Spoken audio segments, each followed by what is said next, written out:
Marbella with Him and Her are proud to be sponsored by the friendliest bar in San Pedro, the Hogan Stand. The place for amazing food, live music and sport, karaoke, quizzes, and a welcoming smile. Why would you want to go anywhere else? Check out their Instagram page at the Hogan Stand and at the Hogan Hackers for their Golf Society. This podcast may contain adult themes and strong language. Hello and welcome to Marbella with Him and Her, brought to you by the Hogan Stand. He is PJ Lopez and she is Hannah Murray.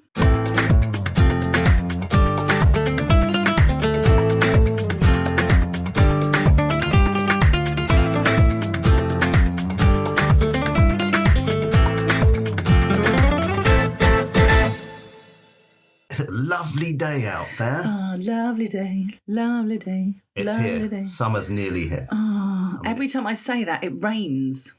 Every time I try and talk, you talk over me. Yeah, welcome to my world. Yes, it has been raining a lot recently, and I think we've seen the end of it for a while. I looked ahead on the app, and there's no rain in sight, just high temperatures. Oh, sorry, can I talk now? Well, even that actually could be my podcast. So this week, it's Marbella with Him. Where have all our listeners gone? They've all disappeared.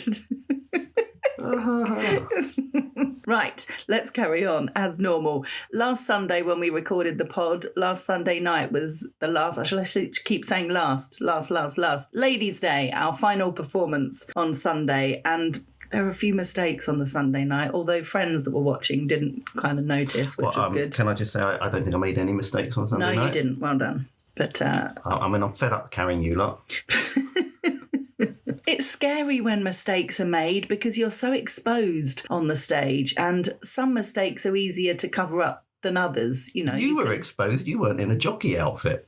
I don't mean that kind of exposed, but I mean you can cover for each other and help each other out on stage if you're confident and you know how to bring it back, which I did a few times and other people did, but sometimes it's not as easy depending on the line that is missed. And yeah, sometimes if you jump too far ahead, it's really difficult to go back. Yeah, so scary stuff. So it's kind of a relief that it's all over because we've got our lives back, because it was, it does take over your life. But also it's a bit sad because we did enjoy it and you get really close to the people that you're working with. And we got some amazing feedback from lots of different people that really enjoyed it. Definitely. It was really nice, because it was such a fun show. So a lot of people said, a few people said to me that they preferred it to Abigail's Party, which was weird because obviously Abigail's Party was a much smaller cast and it was mainly us. So I was trying not to take it to heart. I think the thing with Abigail's Party, as we said, it's actually got very dark undertones. So the whole story is quite dark. And unless you know and love it, it might not be your thing, I suppose. Yeah, and it was a BBC drama. So again, very, very sort of British, and people that grew up in that era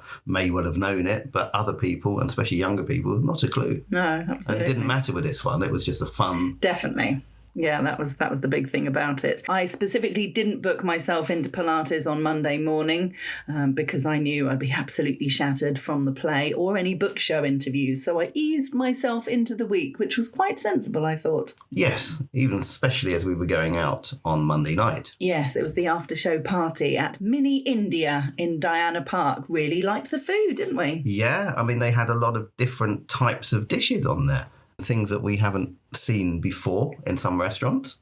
I had something very different. Yeah, you did. Instead of your usual tikka masala madras hot. Which is very nice, I might add. Mm-hmm. I still had this madras hot. Yeah. What was it called? Baigan, Baigan, Baigan masala. And it was a Kerala curry, so it's slightly different to the normal sort of curries that they do. It was coconutty. It was quite sweet, but quite hot because it was madras hot. And it had aubergine in it. It was gorgeous. That was really sweet. Yeah.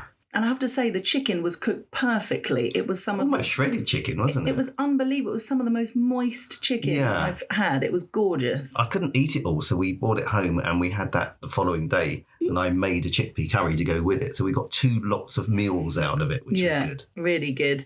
And we gave out lots of presents to all the people who worked backstage on Ladies' Day. Sheila, of course, our amazing director, and then the prompt and stage manager and producer and all of that got everybody some nice wine and a beautiful plant for Sheila that she really appreciated. And she gave a speech that was really nice. Literally, she'd prepared it and went round everybody in the table giving feedback and congratulating everybody for their hard work. It was really nice, wasn't it? It was. The whole production and after show was great. Yeah.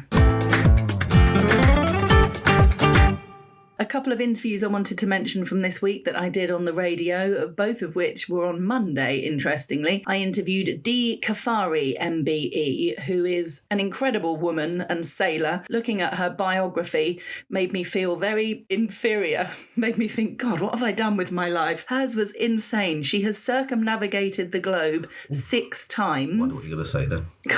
She is the first woman who has single-handedly, non-stop, gone around the world in both directions. Wow. So the first time... Not at the same time. No. So the first time she went around the world, she said she did it the wrong way. And we were laughing about this. Don't make a joke about women and directions, please, because I might have to hit you. Okay.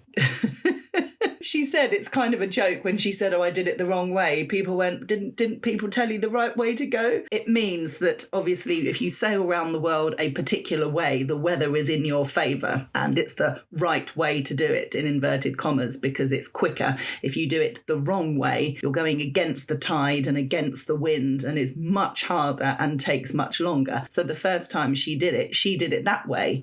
So she's done it the right way 6 times now. And it's, well, I would say a piece of piss, but a lot easier than the wrong way. So incredible speaking to her. I mean, wow, what a life, what a woman. Yeah, I mean, you say you feel inferior, but some people get like a buzz out of doing those sort of things, you know, jumping out of planes and jumping out of hot air balloons and all those sort of things, and others don't. You know, so it depends. You know, you get a thrill out of doing your Pilates or acting on stage and stuff. So, you know, everybody has their thing that they get something from. So don't be so hard on yourself. Okay. I mean, you could do a bit more, but I mean, not doing it too bad. Yeah, thanks. My entrepreneur of the week was an amazing woman called Gillian, who founded and runs a company called Peach House, Peachhaus. And she creates bras, underwear and loungewear, and then did a kind of massive pivot with her business to take it in a different direction, because she was going to festivals selling her underwear and stuff and was finding that a lot of women were wearing the wrong bra size. So she started offering a service where she would measure them and fit their bras, and then was doing a load of research into it and realised that 80% of women have never had a bra fitting before, which is unbelievable, and 75% of women are walking around wearing the wrong bra size. That's interesting. What do you do? I gave her an idea actually on air, because she does all these fittings. Obviously, she's based in the UK. And I said, for those of us who don't have access to you and your team doing bra fittings, any tips that you can give us? Tips. Okay. Bras, you know, sorry. I know, yeah. Association, where we can see ourselves if we're wearing the right size bra or not. And she was saying things, you need to be able to get 2 fingers behind the back, and you should be on the second loop straps on the back. She said it shouldn't be too tight on your shoulders, and she was explaining all these different things. So I was kind of feeling around and ended up saying, well, I think we've established that I'm wearing the wrong bra. And the underwire should be under your arm. It shouldn't be too much into the breast tissue, but it also shouldn't be too far back either. So she said it's a health issue. This isn't to do with just fashion. This is to do with the fact that a lot of women are actually in pain because they're wearing the wrong type of bras, or it's cutting off their blood supply, oxygen supply, because it's digging in bad. Too much. Yeah, it's really bad. So her aim is to fit 1 million women by 2030. I think that's what it is, because she has deals with corporate clients in the UK where she goes into big companies and measures all the women. It's a really, really great idea. And her underwear is gorgeous, really, really beautiful. And it's, you know, made with nice material. There's no kind of sweatshops in China at work. So do you think, based on that and just going on a male situation now, I should stop wearing the budgie smugglers? Definitely.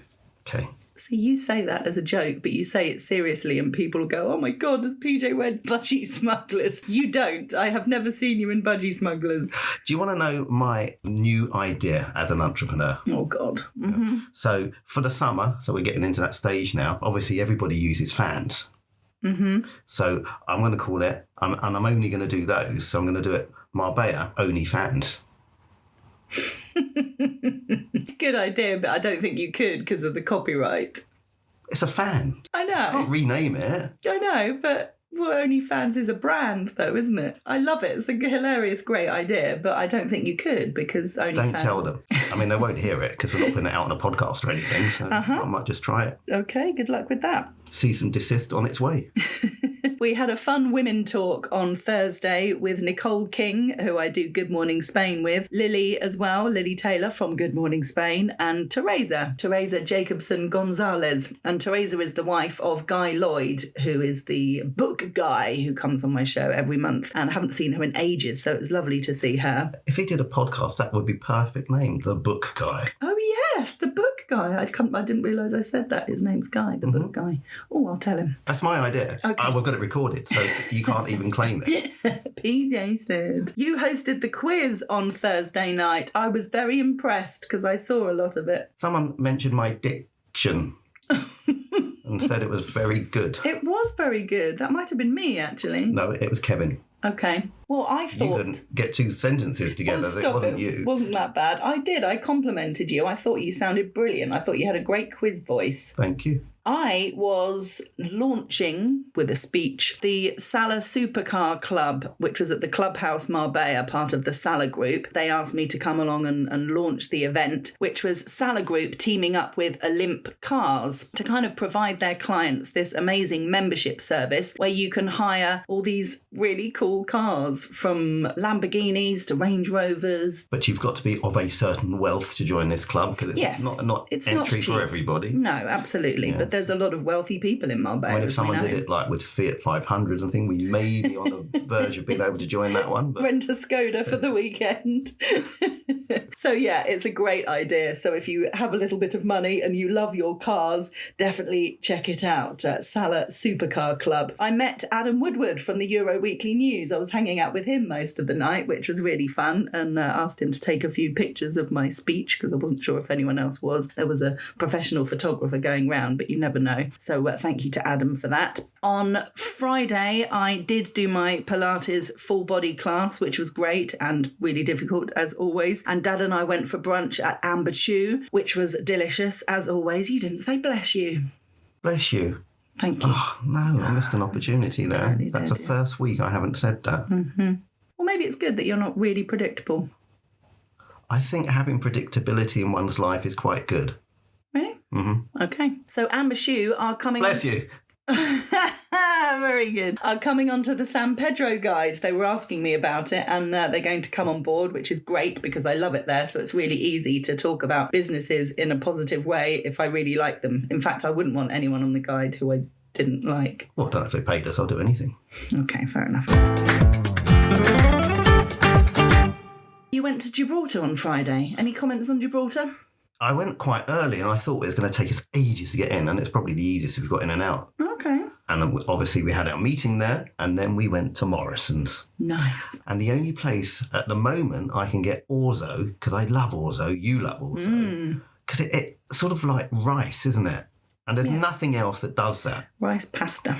Yes. And I've tried other sort of shapes and it doesn't do the same. No. So anyway, I bought some orzo from there and... Coffee. Some coffee, that was it, because we struggle to get decent coffee. We don't like the dark black coffee. No. We like our coffee. The only way I can describe it, like Nescafe Gold Blend, that sort of colour. Yeah. It's that colour. Kenko. Yeah. So I got some of that from there. And some decaf. And some decaf, yes, because we also struggle to get any decent decaf. You made a delicious orzo paella. Yes, so I've probably upset again a lot of Spanish people saying, what the hell are you doing?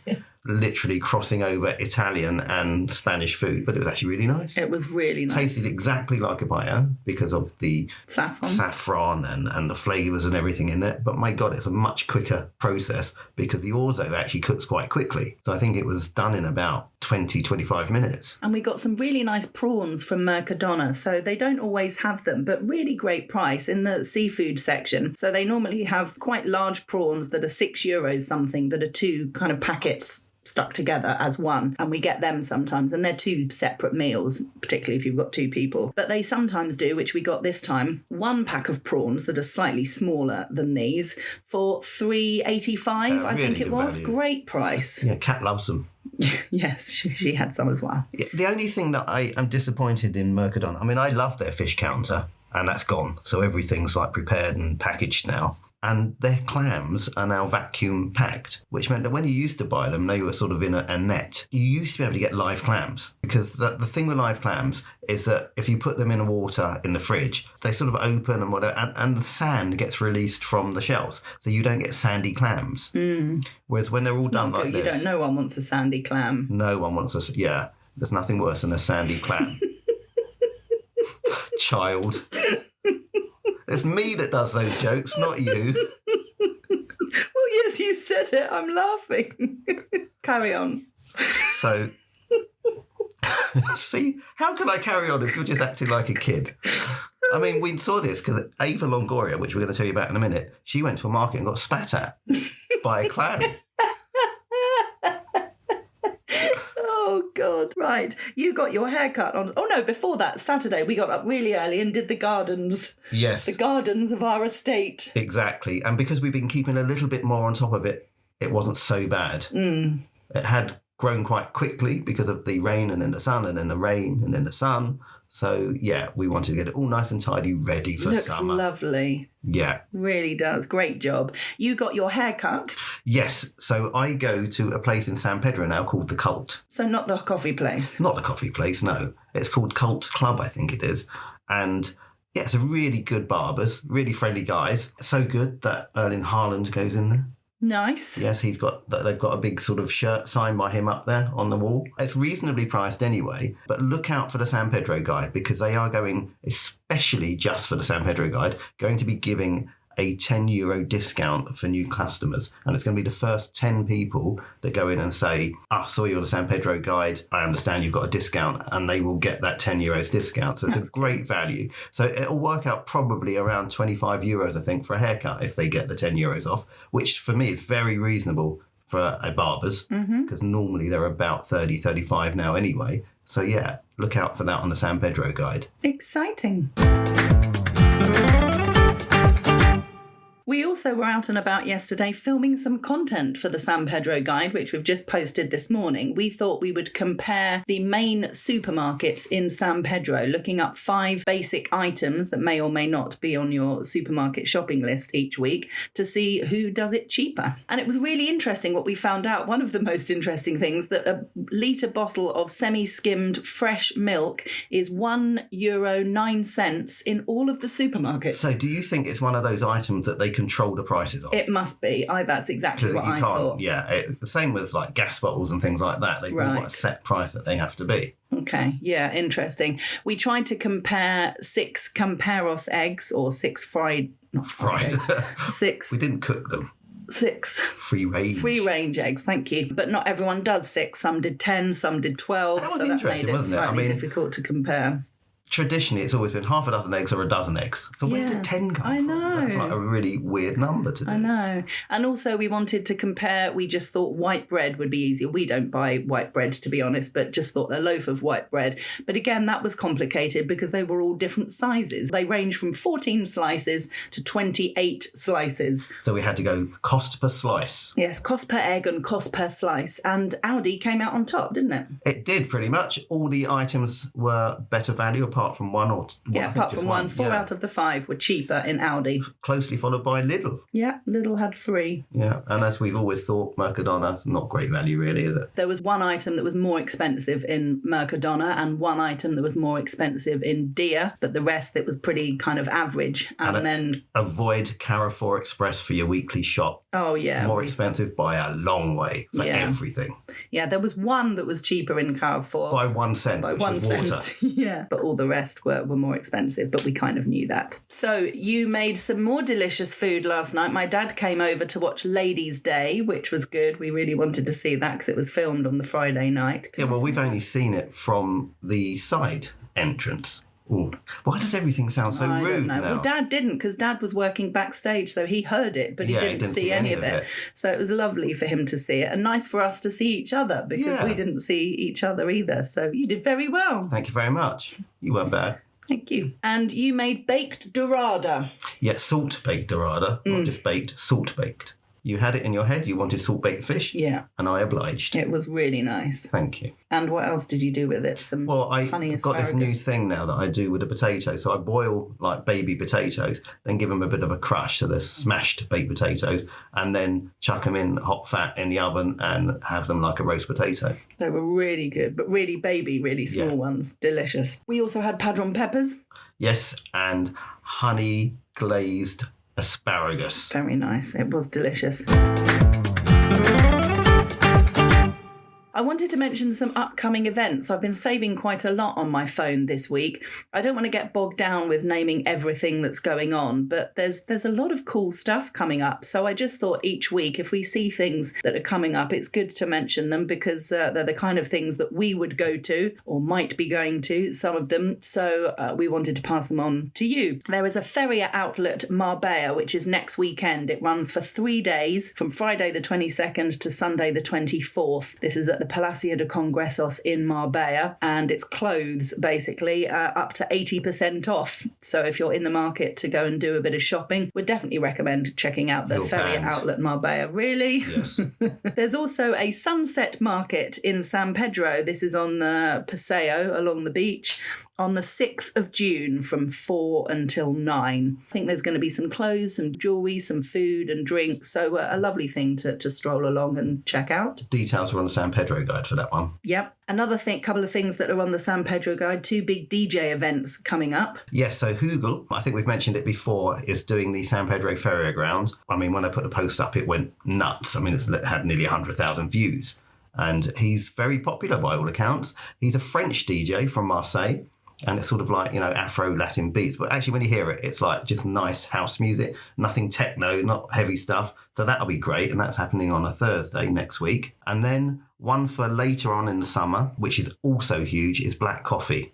And he is a Grammy Award-winning DJ from the United States coming over. And again, at San Pedro Feria Ground. So they're getting some massive acts there. Yeah, really cool. Do you remember a few years ago, they had David Guetta? Yes, we didn't make that, but friends did. It was brilliant. They had to change like all the traffic and everything because it was absolutely sold out. Yeah, massive. It's crazy. Another one to keep an eye on, because I keep seeing it come up and then they tag me, but it's always a little bit too late, is Manor Park in what's that? Tres Jardines. That's Tres Jardines. They have lots of events going on over the weekends, and they just tagged me in something that was going on there this weekend. But it was too late to obviously say anything about it or put it on the San Pedro guide. But keep an eye on their social media because they have a lot going on there. Yeah. Another big event, an iconic Ibiza party called Glitterbox, is coming to Estepona. And this is next Friday, the 22nd, from 5 p.m. until the early hours. Roger Sanchez, no less. Wow, you're kidding. No, really cool. Fat Tony as well, also an amazing DJ, and Ella Knight. So what would happen if Fat Tony went on that fat pill? He'd just become Tony. Thin Lizzy. DJ Tony. So yes, this is Estepona next Friday, the 22nd, and Glitterbox will be returning a bit later on in the summer to the Marbella Arena on the 26th of June, not with Roger Sanchez, but with Ella Knight and some others as well. So yeah, if you're into your Ibiza house music, then look up Glitterbox. Talking of the Marbella Arena, isn't your favourite guy going there? 7 days. What's his name? Craig David. He's at the Marbella Arena as well, yeah. Yeah, love him. I saw him at La Sala by the Sea a few years ago. Got a selfie with him as well. Yeah, I think you sort of were a bit of a groupie, weren't you? No, I was just singing the songs. There's a few tapas events coming up. Next Saturday, the 23rd of May, is the Ruta de la Tapa in Istan. Istan is a beautiful little white village just inland of Marbella. It's €3 for tapa and a drink. And I'll post it on the guide, there's there's a little stamp thing that you can get all the stamps if you go into all the participating restaurants. So definitely look that up. A ruta de tapa is great. It's basically a tapas crawl, and it tells you all the different places to go and pay €3 for a tapa and a drink. So a lovely thing, a lovely way to spend your Saturday. Friday the 22nd, sorry, the dates are all a bit all over the place. Caña and Tapa, or Caña y Tapa. This is at the Mercado Municipal de Privina Pastora. I've had a look on the map, and it's in Marbella, the centre of Marbella, from 1 p.m. until 8. So it's another little, I think it's $3.50 for a caña and a tapa. That's next Friday the 22nd. Sunday the 24th in Marbella is a second-hand fashion sale. I say it's in Marbella, it's actually in Benahavis village, which is a beautiful village just inland of San Pedro, at the Zacharia Barbershop. It's from 2 till 4 p.m. I think you can take along items that you want to sell, clothes, shoes, handbags, things like that. Better get in touch with them first, because it might be something that needs to be organised in advance. But certainly the opportunity to shop, which is much better for the environment. I've told you how obsessed I am with vintage. So yeah, you can pick up some great second-hand items. And obviously the fact that you can look at it, you can see what quality is there before you buy. And I'm sure there'll be some haggling opportunities as well. Pre-loved, that's what they call that. Loved, exactly. Marbella Netball Club, which we're supporters of, they have a tournament coming up in a few weeks' time on Saturday the 30th of May. This is at Laude School in San Pedro. It starts pretty early, 8:40 a.m, but it'll probably go through till lunchtime, I'd say. So if you want to get in touch with them directly to check out timings. But if you're a fan of netball, if you're thinking of joining the club, you can just go along and watch and show your support and meet the ladies. There's an event which I would love to do, but I'm away. This sounds great fun. Red Room Marbella. Do you remember I did that class where I did a kind of yoga class on a red mat? It's all the infrared. Yes. It's really good for the body. So they are doing a Britney Spears Pilates and brunch. So all playing Britney Spears music. I just thought this sounded brilliant. It's a sculpt Pilates class whilst using red light therapy, and then everybody has brunch afterwards. It's on Saturday the 31st of May, so in a couple of weeks' time, starting at 10 a.m. So contact Red Room Marbella directly in order to book your place for that. One other thing to mention, which I'm gutted we're missing because the other one looked epic when I saw it online, so I definitely would like to do one this summer, is the Classics Brunch at Victor's Beach. Oh, that's a legendary place, Victor's Beach. Yeah. Been there for years, decades even. Yeah, it really is a Marbella institution. So it's a chiringuito restaurant that's kind of on a cliff on the beach just before Marbella, so heading from Puerto Banús to Marbella. It's really the start of the Golden Mile if you're walking it on the Paseo. Really, yeah, and you can get a bed out on the beach, have a gorgeous lunch. But this classic brunch, they have a DJ playing classic house music from 2 p.m. till 10 p.m. Loads of our friends went last time and everyone's out on the beach all dancing and drinking, and it looks brilliant. So this is coming up next weekend, Saturday the 23rd of May. It says DM to get on the guest list. So Why can't you do it? We've got so much on next weekend. Okay. So much on. We're out Friday night for the Zanetti's opening. Of course we are. So I'm not going to be wanting to be out dancing and drinking the next day. We have been obsessed. We've just finished watching Eva Longoria's Searching for Spain. We're slightly annoyed at ourselves that it's taken us so long to watch it, because it's all about her and food, exploring the food of Spain. I've written down so many restaurants to go. Some of them we need to save up for a lot. Yeah, she went to quite a few 3 Michelin-starred restaurants around the country. Yeah, a couple of them were like €400 per person just for the tasting menu without the drinks on top. Wow. But that's a special occasion when we win the lottery. I was going to say, yeah, thank you for saying when we win the lottery. It's not like, oh, but happy birthday. No, that's going to be more sort of McDonald's. Oh, thanks. Yeah. There was lots of interesting discussions as well. She was talking about pinchos when she was going to northern Spain, particularly San Sebastian, having pinchos instead of tapas. She partly discussed this, but we were discussing it as well, the difference between pinchos, tapas and montadillos. Yes, well, bread is montadillo. So that's everything served on top of a slice of bread, isn't it? Yeah, but you can also get tapas on bread and pinchos on bread. But yes, which you makes can. it There is a confusing. crossover, yeah, for sure. But pinchos generally are on like sticks, because down here when they've done them, you pay for however, and the colour of the cocktail stick that you've had your pincho on. Often the stick goes into a piece of bread, isn't it? It's something on top of the bread. But yeah, really interesting looking at the difference. But if you want to put in some inspiration into places to visit in Spain and restaurants to visit in Spain, there was a lot of history in there as well, learning about the massive, I'll say influence, I think that's the wrong word to use, but obviously the Spanish Civil War and Franco and the effect that he had on the country and its people. And obviously when he died, how gastronomy was totally transformed. People could suddenly do what they wanted. Because he was very restrictive. I mean, they showed a cookbook that he wanted every housewife in Spain to use to cook, and it was all the same type of food. So they, very, very restrictive. Yeah. But they interviewed the former chef from El Bulli and all that sort of thing. Ferris Adra, who was a game changer in Spanish cuisine. He started this whole movement of new cuisine.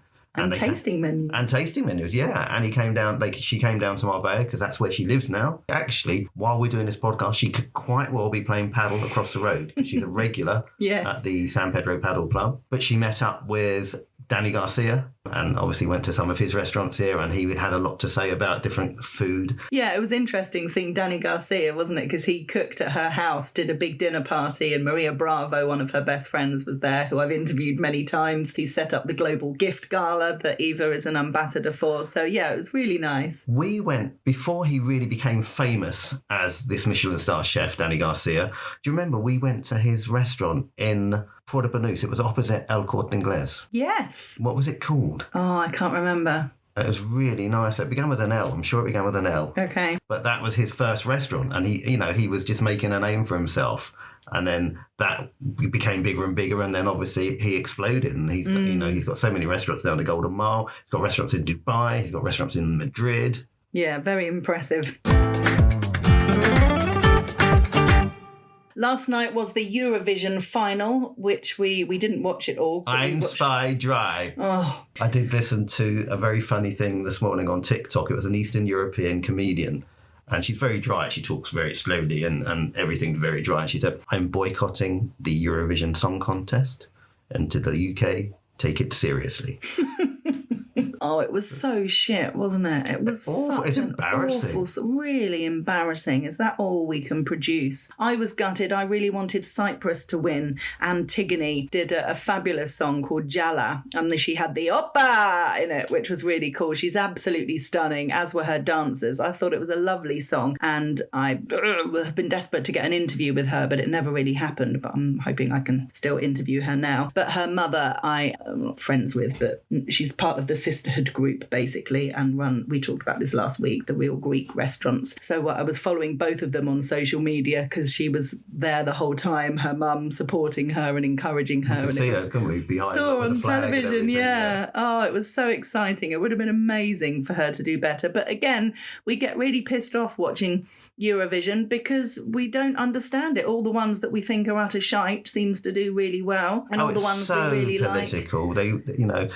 They even say it, and the 12 points go to our neighbours and friends, and it's like, it's not meant to be about that, and until they change that whole concept, it's just the same old thing every time. But congratulations, Bulgaria. Yes, and I have to say, I was watching a bit of the song today because we didn't see it in full. It's actually really good. It's called Bangaranga is the name of the song, and it's going to be in the clubs. It's a real banger. It's a great little dance song. So yeah, fair play. And it was the first time Bulgaria won, so good for them. A few articles from the Euro Weekly to mention. The latest data shows that nearly 1 in 5 renters in Spain are living in overcrowded conditions. This is really sad. This is to do with the cost of living and people not being able to afford to have a place on their own. So there are families that are living together cramped in one house, single adults that can't afford to have a room to themselves, so are bunking up and sharing with mates or even strangers. Yeah. It's really sad. That whole situation is very difficult. I mean, to be fair, we add to that situation because we're expats that have decent jobs that can afford to pay the increasing rents. And when I say increasing, they go up all the time. And yet the people that work in, I don't know, Mercadona or coffee shops or just basic workers, which you have to support the whole country, they can't afford to live in their hometown. They probably grew up in San Pedro or Marbella, and they can't rent a place in those areas anymore because of the prices. It's such a shame. And I said, we contribute to that because we are renting a place. Yeah. And we can't, thankfully, at the moment, we can afford it. But they can't, or a lot of people can't. I don't know if and what we can do about it. No, it's just a sad situation. But when I first came here at the same time as you, I was in a nice apartment, a 2-bedroom brand new apartment in Cancelada in Costa del Sol. We were paying €800 a month for that. But, you know, if you didn't want something quite as glamorous as that, you could easily rent something for €400 or €500. You know, but the cost of living has shot up massively since then. Yeah,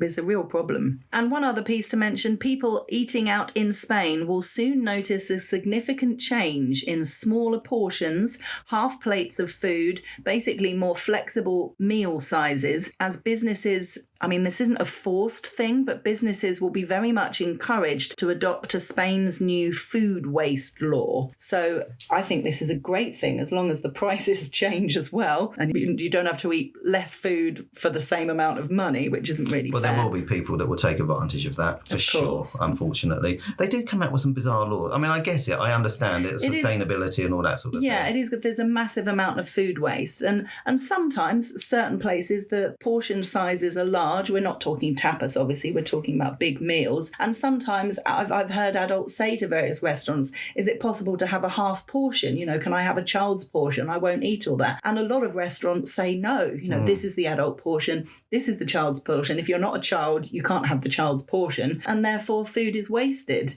It's a real problem. So I think this is a good thing, but as long as places don't take the piss. We will leave it there as we're off to some food. We're going for Sunday lunch at the Hogan Stand. And they won't be half portions. They will not. And we will probably eat it all. Yes, and you're even talking about having a pudding. I don't know why. I've just got it into my head that I quite fancy a pudding, but I'm not going to have a roast dinner. That would be too much. I'm going to have something lighter. Yeah, it's difficult when it gets hotter to have a roast dinner. I know. Although it's still really good and lovely, and a lot of people do. I like something a little bit lighter. Definitely.